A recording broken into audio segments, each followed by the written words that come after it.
Primero, le faltó conocimiento. Y yo te pregunto, ¿cómo puede faltar conocimiento a un pueblo que tenía una ley escrita? La ley mosaica, la palabra escrita Dios se la había dado.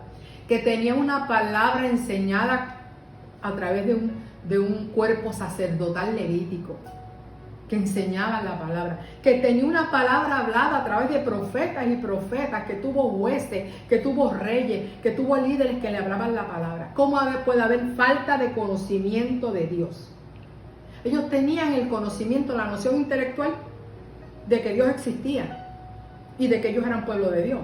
Por eso iban al templo, por eso cumplían, como te dije, cumplían con todos los preceptos de Dios.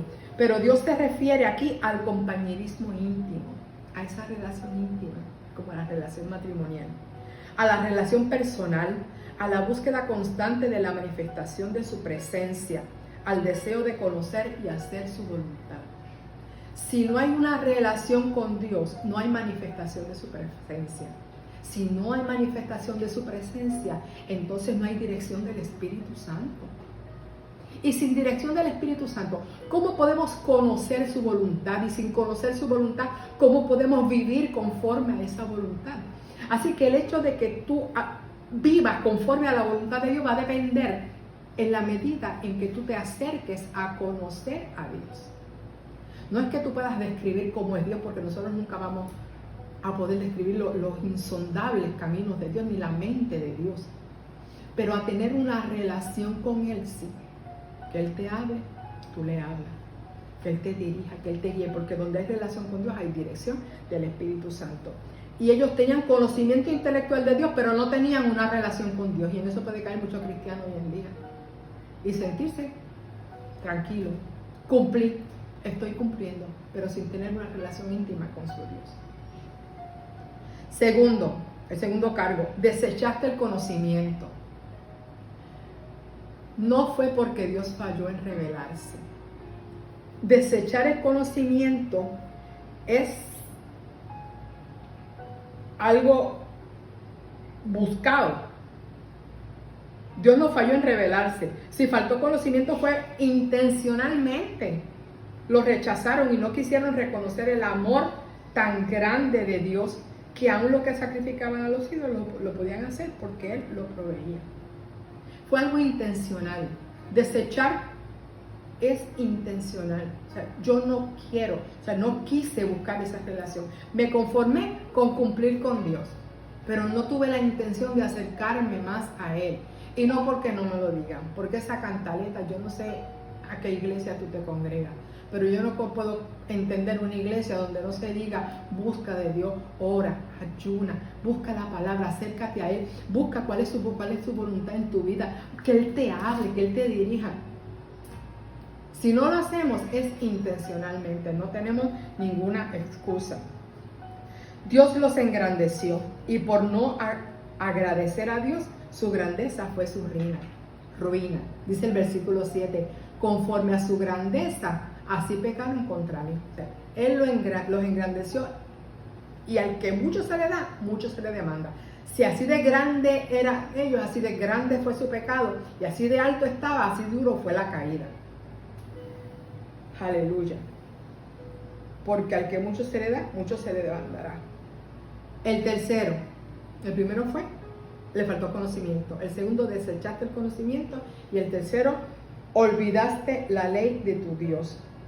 La ley de Dios es la guía de vida que traza el camino para acercarse a Él.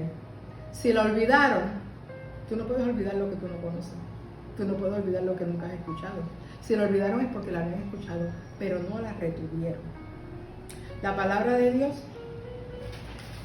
hay que retenerla, hay que amarla, hay que escudriñarla día a día y hay que ponerla por obra. Porque una vez que la escudriñamos, aprendemos qué es lo que Dios quiere para nosotros, cómo Dios quiere que vivamos. Y el paso tercero, que es la acción, es ponerla por obra. ¿Cuáles fueron las consecuencias, el efecto de estos pecados? Número uno, la destrucción. Dios no quiere la muerte del que muere. El pueblo dice que fue destruido, no dice que Dios lo destruyó. Ellos mismos buscaron su destrucción porque le faltó conocimiento de Dios. La segunda consecuencia, te echaré del sacerdocio. Y no podemos pensar que se refiere únicamente a los sacerdotes, a los líderes espirituales del pueblo. Hay una responsabilidad aquí que Dios está poniendo sobre los líderes. Te echaré del sacerdocio. Pero no olvidemos que según el libro de Éxodo 19:6, Dios nos llamó a ser un reino de sacerdotes. A pesar de que tenían un orden sacerdotal, todo el pueblo era un reino de sacerdotes. Y aclara el versículo 9, y será el pueblo como el sacerdote. Lo castigaré por su conducta y le pagaré conforme a sus obras. O sea que Dios está poniendo una responsabilidad sobre el líder, pero también está poniendo responsabilidad individual sobre cada uno de los miembros de su pueblo. Si el líder los guiaba mal y ellos seguían al líder, ellos eran tan responsables como el líder. O sea que iban a recibir el mismo castigo. Después de confrontarlos, que es el primer paso, vamos a ver la reacción de ellos. La reacción tenía que ser reconocimiento, ¿verdad? Confrontación, reconocimiento. El primer paso hacia la restauración. Confrontación y reconocimiento. Vamos a ver si ellos reconocieron su pecado. Dice el capítulo 6, versículo 1. Venid y volvamos a Jehová. No tengo claro quién hace este llamado, si es el pueblo reconociendo su condición, o si es el profeta Oseas que hace un llamado al pueblo. Pero dice, hay un llamado, definitivamente. Venid y volvamos a Jehová. Hay una intención de regresar a Dios, luego de que Dios los acusa. Porque Él arrebató y nos curará, hirió y nos vendará. Lo voy a leer otra vez para ver si ustedes oyen lo mismo que estoy oyendo yo. Porque Él arrebató y nos curará, hirió y nos vendará. ¿En qué lugar de aquí vemos el reconocimiento de pecado? En ninguno. Ellos están responsabilizando a Dios por su condición. Le están responsabilizando también por la restauración. Ellos están reconociendo que Dios los va a curar y que Dios los va a vendar. No solamente eso, nos dará vida después de 2 días. En el tercer día nos resucitará y viviremos delante de Él. O sea que ellos iban a volver a Jehová, pero sin reconocimiento ninguno de pecado. Solamente a aceptar el favor de Dios, la bondad de Dios, la misericordia de Dios. Yo sé que Dios me puede curar. Yo sé que Dios me puede vendar. Sí, es cierto. Pero ¿dónde está mi reconocimiento de pecado? El propósito de Dios al permitir que sus hijos pasen por situaciones difíciles, crisis, problemas, pruebas, llámele como le quiera llamar, es provocar que tengan que volverse a Él. Porque dice el versículo 5:16, en su angustia me buscarán. Cuando estamos cómodos no buscamos a Dios. No, nadie busca a Dios cuando está cómodo. Al contrario, a veces no sabemos apreciar las bendiciones de Dios y cuando estamos más cómodos es cuando más nos alejamos de Él. Sin embargo, todavía en ese momento no han reconocido que su castigo era consecuencia de su pecado, porque la paga del pecado es muerte. Decir que Dios arrebató y los hirió era responsabilizar a Dios por lo que estaban pasando. Es como cuando decimos, Señor, yo no sé por qué esto me está pasando a mí. ¿Por qué me pasa esto a mí? ¿O por qué tú permites esto? Pero yo confío en que tú me vas a restaurar. Y en ningún momento nos detenemos a pensar y escudriñamos nuestros caminos. Dice, escudriñar nuestros caminos y volvamos a Jehová. O sea, queremos volver a Jehová, pero sin escudriñar nuestros caminos. Sin hacer ningún reconocimiento interno de si hemos fallado, si le hemos faltado a Dios. Y por eso es que Dios permite la situación para despertarnos, para confrontarnos y que podamos arrepentirnos. Es el pueblo el que está hablando de las promesas de Dios. Y me parece que el anhelo por la restauración sin arrepentimiento te lleva a hacer promesas que no sabemos si vamos a cumplir. Tales como las que dice el versículo 3. Ellos están diciendo, y conoceremos y proseguiremos en conocer a Jehová. Conoceremos, un pueblo que no conocía a Dios. Conoceremos y proseguiremos a conocer a Jehová. Es como cuando usted dice, Señor, te llega la situación mala, la crisis, ¿verdad? La enfermedad, y tú le dices, Señor, si tú me sanas, yo te voy a servir. Si tú me sanas, mira, Señor, yo me voy a congregar y yo voy a orar y yo voy a ayunar y yo voy a hacer. sin nunca reconocer, perdón, tu condición. Gloria a Jesús. Nosotros entendemos, por lo menos creemos, que la persona que se humilla conoce y reconoce sus limitaciones.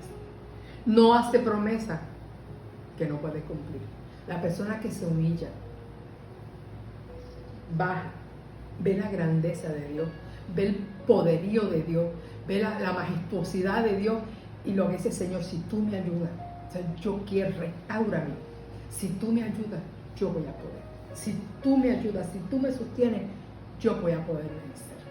Pero hacer promesas y promesas y promesas que no vamos a cumplir simplemente por salir de la situación. Si tú me libertas, si tú me resuelves, si tú haces, eso es lo que está diciendo el pueblo aquí. Si tú nos curas, si tú nos vendas, nosotros te prometemos que te vamos a conocer. Este no es el orden. Primero conoce a Jehová y después las demás cosas vienen por añadidura. Primero buscas el reino de Dios y su justicia, y todas las demás cosas serán añadidas. Esa era la manera del pueblo. Ahora vamos a ver la manera de Dios. Capítulo 14 del libro de Oseas, y estamos terminando. Vuelve otra vez, vuelve, oh Israel, a Jehová tu Dios. Otra vez el llamado al arrepentimiento. Gloria a Jesús. Porque por tu pecado has caído. Miren la diferencia cuando es Dios el que está hablando. Dios los confronta con su pecado. Por tu pecado has caído. Dijimos que para volverse a Dios, lo primero que el hombre tiene que hacer es reconocer dónde está. ¿Y dónde está? Pues lejos de Dios, porque si tiene que volver es porque está lejos. Y aquí dice más, dice: has caído. Perdón. Por medio del profeta de Dios, por medio del profeta, Dios los responsabiliza a ellos de su condición. La palabra kashalta, miren qué palabra más hermosa, kashalta. Suena a panadería, pero no. Se traduce como pecado en el idioma hebreo y significa tropiezo que causa una caída dolorosa. Repito, kashalta es igual a pecado, tropiezo que causa una caída dolorosa. Así que el que peca cae, el que peca desciende, el que peca se aparta, el que peca se aleja. ¿De quién? De Dios. Nadie se mantiene firme, que es lo contrario a caer, ni desciende, ni asciende, que es lo contrario a descender, ni se mantiene junto a, que es lo contrario a apartarse, ni va a la vanguardia, que es lo contrario a quedarse atrás,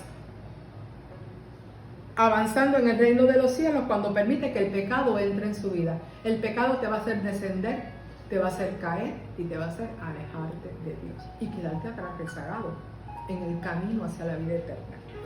Cuando el hijo pródigo se alejó del padre, perdió su lugar, su situación y su estado. Lo mismo sucedió con Gomer cuando abandonó a su marido.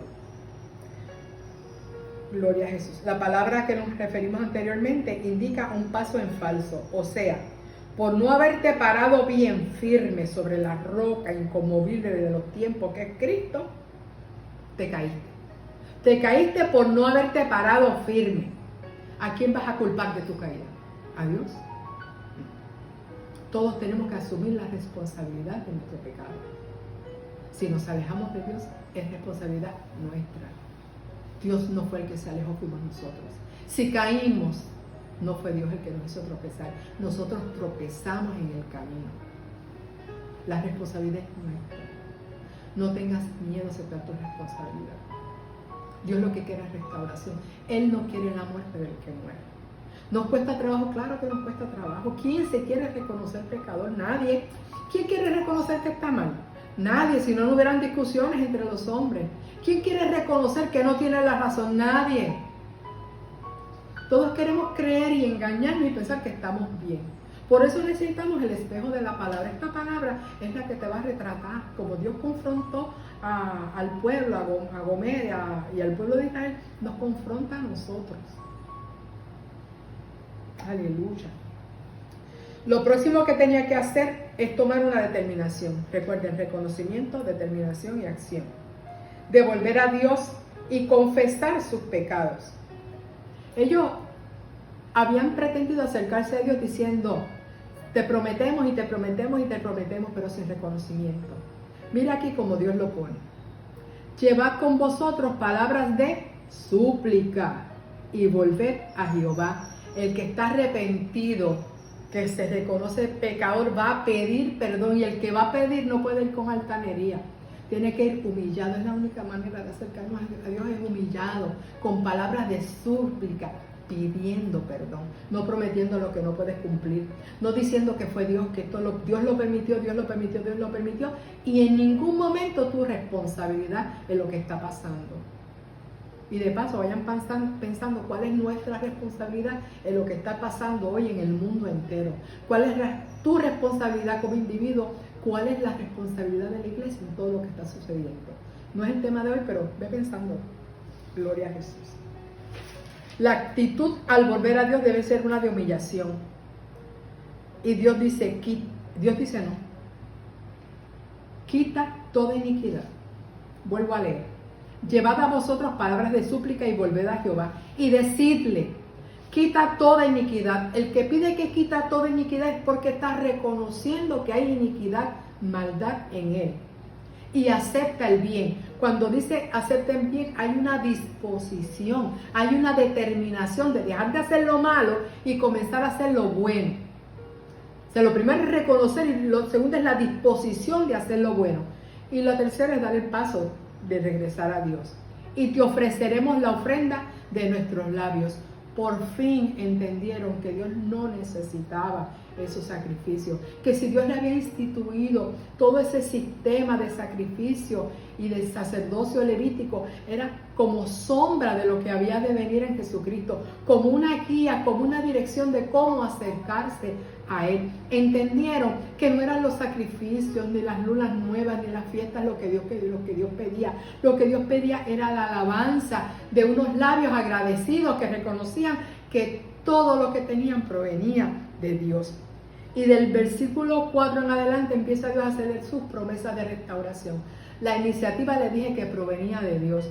Por eso hay un yo bien grande. Y dice, yo sanaré su rebelión. La rebelión es una enfermedad espiritual y por tanto necesita ser sanada. Los amaré de pura gracia. Su amor es gratis. No tenemos que pagar el precio lo pagó Jesucristo en la cruz del Calvario. Solamente tenemos que acercarnos. El llamado es volver a Él. Nosotros tomamos la determinación y la acción y empezamos a dar pasitos hacia Él. Entonces Él toma la iniciativa y dice, yo sanaré su rebelión, los amaré de pura gracia, porque mi ira se apartó de ellos. Y empieza a hablarles en unas, ¿cómo se dice?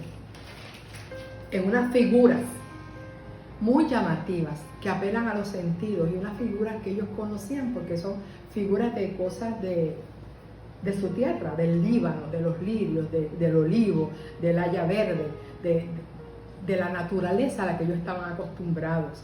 Y les dice, yo seré a Israel como rocío. En un desierto donde no llueve, el rocío es tan importante porque es lo que da vida.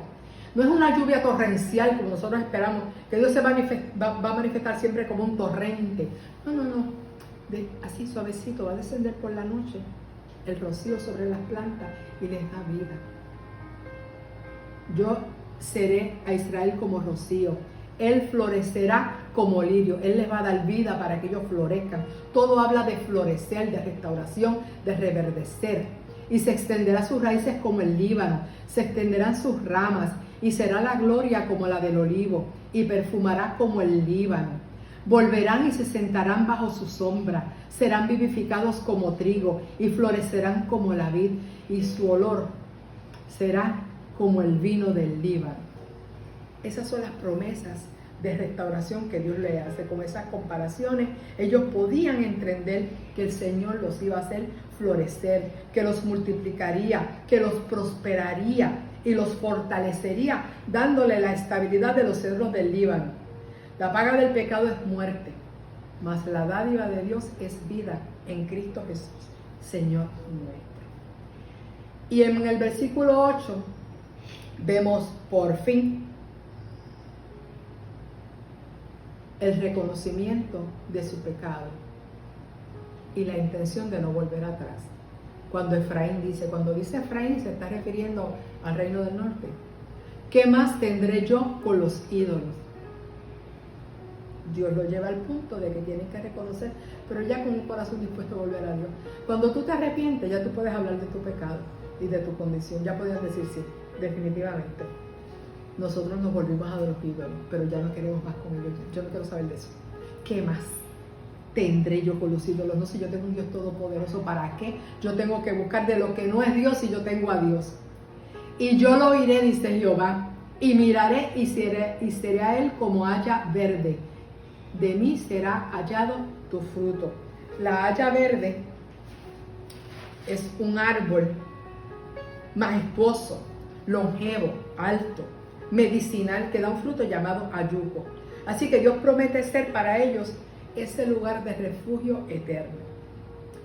En el versículo 9 vemos la conclusión de este capítulo y la conclusión de las profecías. Es un versículo hermoso y dice: ¿quién es sabio para que entienda esto? Cuando Dios habla, está buscando una mente que capte lo que Él quiere decir. Y el sabio es el que tiene la capacidad de aprender, de entender lo que Dios está hablando. Y prudente para que lo sepa. El prudente es el que actúa con sensatez y buen juicio, discerniendo lo bueno de lo malo, lo que agrada a Dios y lo que es abominable a Dios. Eso es actuar con prudencia, eso es vivir con prudencia. Porque los caminos de Jehová son rectos y los justos andarán por ellos, mas los rebeldes caerán en ellos. Aleluya. La Biblia está llena de esta comparación entre los justos y los rebeldes. Malaquías 3:18 dice: entonces volveréis y discerniréis la diferencia entre el justo y el malo, entre el que sirve a Dios y el que no le sirve. Y el Salmo 1:6 dice: porque Jehová conoce el camino de los justos, mas la senda de los malos perecerá. O sea, que para Dios hay solamente dos clases de hombres: el que le sirve y el que no le sirve. No hay términos medios en los caminos del Señor. Hay solamente dos puertas, una puerta ancha y una puerta angosta. Hay solamente dos caminos, un camino ancho y un camino angosto. La puerta estrecha y la puerta ancha, el camino ancho y el camino angosto. Hay solamente dos hombres, el que le sirve a Dios y el que no le sirve. Y cada uno tiene la responsabilidad, la opción, la libertad de escoger qué tipo de hombre va a ser. Cuando el Hijo del Hombre se siente en su trono de gloria y se reúnan delante de él todas las naciones, todos los pueblos de la tierra, apartará los unos de los otros como aparta el pastor las ovejas de los cabritos. Mientras tanto van a crecer juntos, van a vivir juntos, nos vamos a sentar a la mesa juntos. Pero va a llegar un momento en que Dios va a hacer diferencia y que va a dividir las ovejas de los cabritos. Unos van para vida eterna y otros para juicio y condenación eterna. Y cada uno tiene ahora, hoy, la oportunidad de decidir dónde va a pasar la eternidad. Porque los caminos de Jehová son rectos. Cuando se habla de caminos, se habla de mandamientos, de preceptos, de ley, de testimonio y de juicios. Te voy a leer en el Salmo 19, donde Dios dice: la ley de Jehová es perfecta, que convierte el alma. El testimonio de Jehová es fiel, que hace sabio al sencillo. Los mandamientos de Jehová son rectos, que alegran el corazón. El precepto de Jehová es puro, que alumbra los ojos. El temor de Jehová es limpio, que permanece para siempre. Los juicios de Jehová son verdad, todos justos. Los justos andarán por ellos. El justo es el que sirve a Dios y obedece sus mandamientos. Evidentemente, el justo es el que conoce a Dios. Y como le conoce su voluntad. Y como conoce su voluntad, puede vivir conforme a ella. El malo, el que no le sirve, no le ha conocido. Primera de Juan 3:6 dice: todo aquel que permanece en él, o sea, el que permanece en él es el que tiene una relación con él, no peca. Todo aquel que peca no le ha visto ni le ha conocido. Y no te estoy hablando del pecado que nosotros cometemos diariamente, porque diariamente le fallamos a Dios. Te estamos hablando, o está hablando la Escritura, del que practica el pecado, del que vive en pecado, del que peca voluntariamente, el que conoce a Dios, el que permanece ahí no peca, porque nosotros tenemos un Espíritu Santo que nos dirige y nos guía y nos guarda. Que pecamos todos los días, le fallamos a Dios y nos arrepentimos, pecamos por omisión, pecamos por ignorancia, pecamos por cabezones que somos, por lo que sea, pero todos los días tenemos una oportunidad de acercarnos a Él y arrepentirnos. Pero estamos hablando aquí del que practica el pecado, y dice que el que practica el pecado no le ha visto ni le ha conocido. Yo creo firmemente que aquel que ha tenido una experiencia personal con Dios y tiene una relación íntima con Él, no cae, sino que se sostiene firme. El mensaje del libro se resume en este versículo. Hay caminos que a los hombres parecen rectos, pero su fin es camino de muerte. Los caminos de Jehová son rectos, los justos andarán por ellos, y los rebeldes caerán en ellos. Ya dijimos que caer es pecar. ¿Cómo es posible que la misma palabra que salva y restaura sea la que condena y destruya? Jesucristo dijo: el que me rechaza y no recibe mis palabras, tiene quien le juzgue. La palabra que ha hablado, ella le juzgará en el día postrero. Eclesiastés 12, 13 y 14 dice: el fin de todo el discurso es este: teme a Dios y guarda sus mandamientos, porque esto es el todo del hombre. Porque Dios traerá toda obra a juicio, juntamente con toda cosa encubierta, sea buena o sea mala. Pero todavía hay oportunidad. Hoy hay oportunidad para volvernos a Jehová. Si nos hemos alejado de Él, si hemos vuelto nuestra mirada hacia atrás, si hemos regresado, retornado al lugar de donde Él nos sacó, todavía hay oportunidad de restauración, de escapar de la ira venidera, porque va a haber una ira venidera y ya está cada vez más cerca. Van a haber unos sellos que se van a abrir, van a haber unas copas que se van a derramar, van a haber unas trompetas que van a sonar, y ni una tilde, ni una hoja, ni una jota será cambiada de esta palabra. Todo se cumplirá, pero estamos a tiempo todavía. Recibe hoy el mensaje de la palabra de Dios. Reconoce tu pecado, no tengas miedo a reconocerlo, no tengas miedo a llamarlo pecado, no tengas temor de decir me arrepiento, porque en el momento vemos como que vamos a perder algo, pero lo que no sabemos es que Dios tiene para ti después de eso. Una vez que tú des el paso, el primer paso, reconocer, tomar la determinación y dar el paso a la acción. Tú da el paso y vas a ver lo que Dios tiene para ti. Humíllate, pide perdón y toma la decisión de apartarte del mal y acercarte a Dios para conocerle, por fin, para tener una relación con Él, para vivir conforme a su voluntad, y hallarás la vida eterna. Dios te bendiga.